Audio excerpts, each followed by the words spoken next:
జై బీసీ, జై బీసీ, జై బీసీ, జై బీసీ, జై కృష్ణన్న, జై కృష్ణన్న, జై కృష్ణన్న, జై కృష్ణన్న. అందరికీ మరొకసారి నమస్కారం.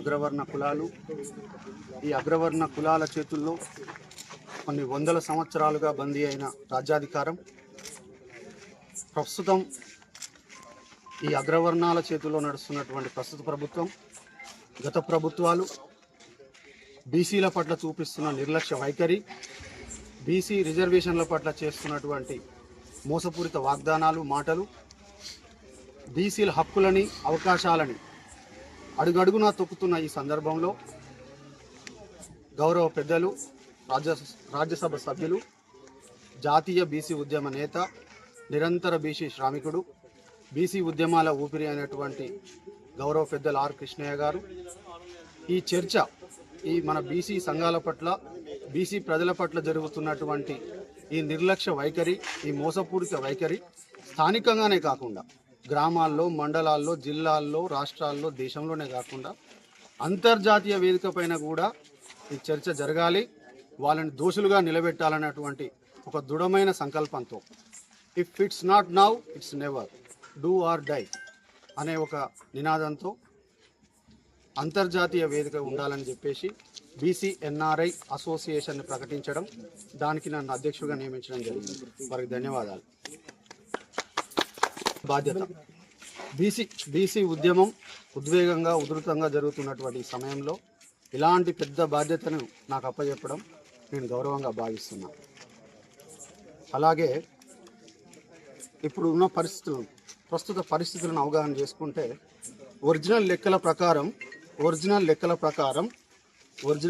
ప్రకారం బీసీ సెన్సస్ ప్రకారం 60% మన జనాభా ఉండాలి.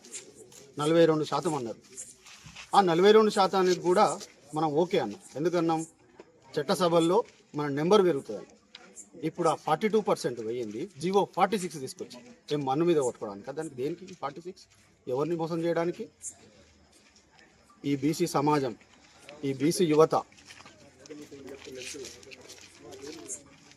అగ్ని కణాల్లా మారకముందుకే ఆ జీవో 46ను వెనుకకు తీసుకోవాల్సిందిగా గౌరవ పెద్దల్ని, ప్రభుత్వాన్ని మర్యాదగా కోరుతున్నాం.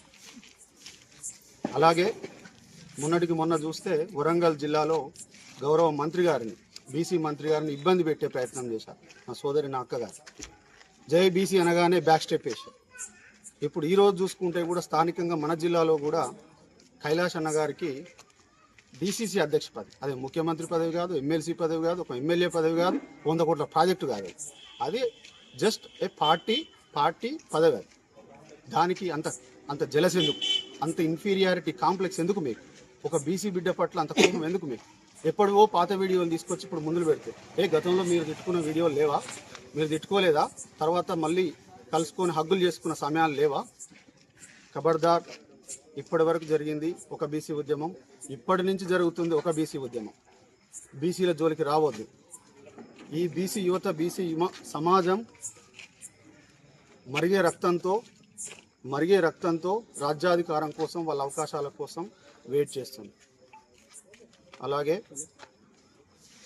మన హక్కులు, మన విద్య, మన వైద్య, మన ఉపాధి కోసం, మన రాజ్యాధికారం కోసం నేను దీన్ని పెద్ద బాధ్యతగా